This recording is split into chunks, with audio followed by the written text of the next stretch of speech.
Kaya ng mga otoridad ang tatlong inihinalang kuta ng mga tulak ng droga sa Santa Cruz sa may lalawigan ng Laguna.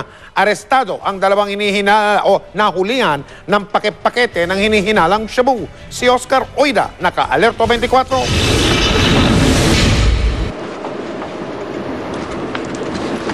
Sunod-sunod na pinasok ng operatiba ng Laguna Police ang tatlong magkakaiwalay na lugar sa Barangay Santissima, Santa Cruz, Laguna.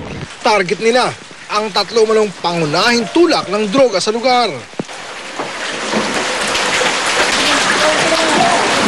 Unang sinalakay ang bahay ng isang alias Apto. Bumungad sa mga otoridad sa kanilang paghahalugog ang mga sachet ng inihinalang shabu. Ilang saglit pa, ilang bala rin ng kalibre 45 ang na-recover. Pero ang target na suspect, wala na.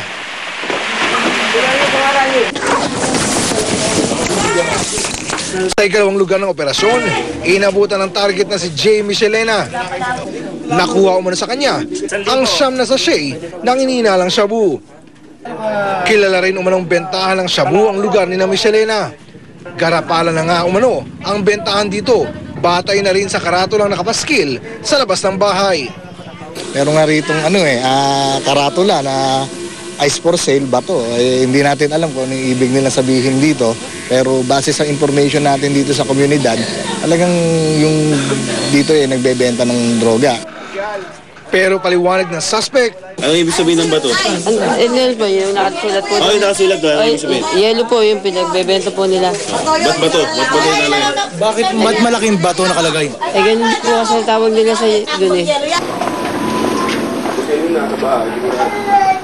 ang pangatlong target na kinilala ng mga pulis sa alias na Konkon, wala na rin sa bahay nito.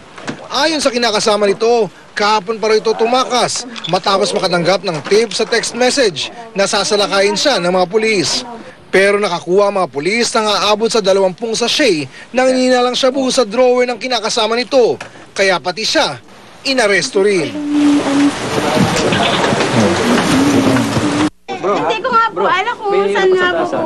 Inaalam na rin ng mga otoridad kung sinong nagtip sa mga suspect kaugnay ng kanilang operasyon. Oscar Oida, naka-Alerto 24.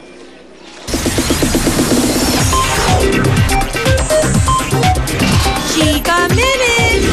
Naging batang ama at nalulungpa sa iligal na droga ang dating child star na si Jiro Manyo.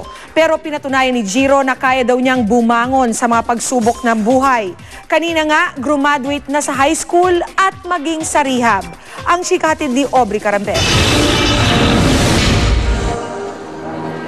Isa si Jiro Manyo sa mga nagtapos ng high school sa home study program ng Rizal Experimental Station and Pilot School of Cottage Industry sa Pasig City kaninang umaga.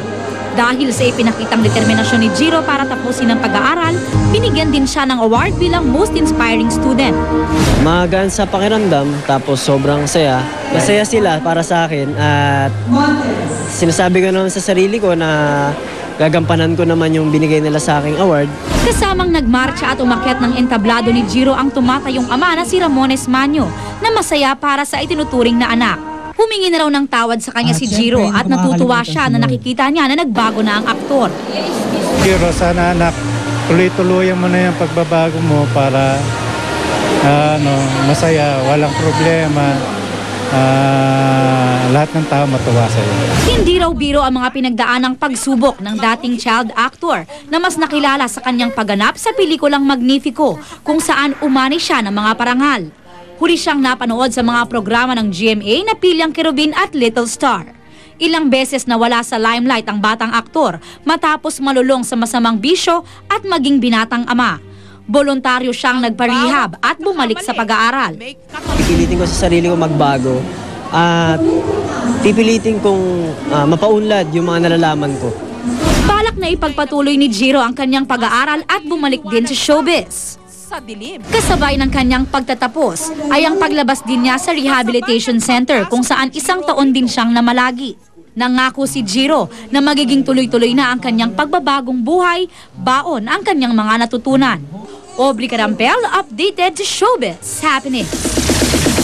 Primetime Queen Marian Rivera mas pinainit ang summer sa kanyang bagong magazine cover. Silipin yan sa pagbabalik ng Chika Minute. Mel? Salamat, Pia. Ako, kahit maulan tila iinit na naman ang ulo ng marami nating kababayan. Tataas na naman kasi ang singil sa kuryente sa susunod na buwan. Nakatutok si Teresa Andrada. Umaaray na ang salon owner na si Pancho Cubile sa taas ng bayarin niya sa kuryente. Paano naman kasi umaabot ng halos 9,000 piso ang bill niya kada buwan? Kailangan namin talagang may kuryente. Di kuryente mga gamit namin, mga panggupit, tapos mga blower. Kasi hindi mo pwede laging patay. Kasi baka bilang dumating mga customer dahil madilim, ganyan. Lambok, maliwanag kayagi. Ang bad news, madadagdagan pa ang sakit ng ulo ni Pancho. Pinayagan kasi ng Energy Regulatory Commission o ERC ang Meralco na bawiin ang kanilang mga binayarang local franchise tax sa ilang mga lungsod at probinsyang kanilang sineserbisyohan. Sa Abril, kokolektahin na ito ng Meralco sa kanilang customers bilang tax recovery adjustment charge. Under the regulations, the cost of power includes all of the costs of delivering service, which includes the various business permits and taxes and fees that are imposed by the government, including the local governments. Halimbawa, ang isang residente ng Quezon City na kumukonsumo ng 101 kWh, madaragdagan ng 2 pesos and 84 centavos ang bayarin. Pero di rito nagtatapos ang kalbaryo ni Pancho. Pinayagan na rin kasi ng ERC ang National Power Corporation o NAPOCOR na mangolekta rin ng dagdag singil para mabawi naman ang kanilang ginastos para sa fuel, purchase power expenses at foreign exchange cost mula Enero 2007 hanggang April 2010 sa ilalim ng Generation Rate Adjustment Mechanism o GRAM at Incremental Currency Exchange Rate Adjustment o ICERA. Ang generation charge increase ipatutupad simula Mayo. Para sa mga distribution utility sa Luzon, 69 centavos ang dagdag sigil, 60 centavos sa Visayas at 4 centavos sa Mindanao. Ang magiging impact nitong pagtaas na ito ay depende doon sa dami ng kuryenteng binibili ng kanilang utility mula sa National Power Corporation. Ang Meralco, 40% lang ng kuryente ang binibili sa NAPOCOR. Kaya ayon sa Meralco, hindi naman mararamdaman ng kanilang mga customer ang buong epekto ng 69 centavo increase. Para sa mga kumukonsumo ng 101 kWh kada buwan, 28 pesos ang madadagdag sa inyong bill. Kung 200 kWh naman, 56. At kung 300 kWh, 87. Sa gaya ni Pancho na nasa 700 kWh ang konsumo, 193 ang madadagdag sa kanyang electric bill pagdating ng Mayo. Ang panibagong pagtataas na ito isasagawa ngayong may krisis pa naman sa kuryente sa Mindanao. Sabi ng ERC, ang mga residente sa Mindanao makakaramdam ng epekto ng generation charge increase kung mas malaki ang bibilhing kuryente ng mga distribution utility sa NAPOCOR. Kung titingnan natin, parang wala sa tiempo ang naging desisyon na magtaas pa. Subalit, alam naman natin din ang NAPOCOR ay nakangailangan din ng karagdagang halaga upang makapagpatuloy siya sa kanyang operasyon. Teresa Andrada, Nakatutok, 24 Oras. Susunod, estudyanteng pinarusahan dahil sa litrato sa Facebook na nakabikini. Pinayagan na makapagmarcha sa graduation.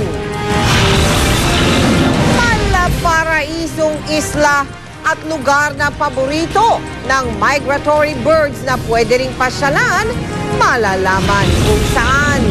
At si Marian Rivera, pinainit ang maulang tag-init sa kanyang sexy magazine cover.